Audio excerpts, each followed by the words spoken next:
Hello guys, welcome to my channel. कैसे हैं आप? उम्मीद करता हूँ सब खैरियत होंगे, बेहतरीन होंगे और अच्छी ट्रेडिंग कर रहे होंगे। तो दोस्तों, आप अगर इस चैनल पर नए हैं तो लेकिन इससे पहले मैं ये बता दूं कि मैं यूएसडी कैड के बारे में जो है आज फोरकास्ट करने वाला हूँ। तो दोस्तों, अगर आप इस चैनल में नए हैं तो मैं आपको कह दूं कि मैं euro USD, USD CHF, USD JPY और जीबीपी यूएसडी और New Zealand dollar USD, AUD USD, इनके बारे में मैं जो है वो रोज़ कोई ना कोई पॉडकास्ट करता रहता हूँ। तो अगर आप इस चैनल पर नए हैं तो पहले तो इस चैनल को सब्सक्राइब कीजिए और बेल आइकन को हिट कीजिए, पूरा का पूरा ऑल कीजिएगा, ठीक है ना? ऑल कर दीजिए। तो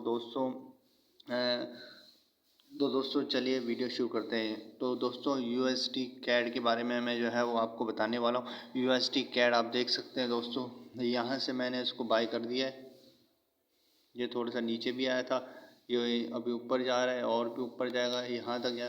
तो दोस्तों, ये इंशाल्लाह प्रॉफिट करेगा। मेरा टीपी ये है, ये वाला हाई है। ये 5 मिनट का चार्ट है, ठीक है ना?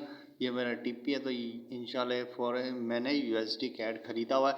और बाकी जो दोस्तों, लेवरेज में रह के ट्रेडिंग कीजिएगा, इंशाल्लाह आपको प्रॉफिट ज़रूर होगा। मेरा असल ये टीपी है, ठीक।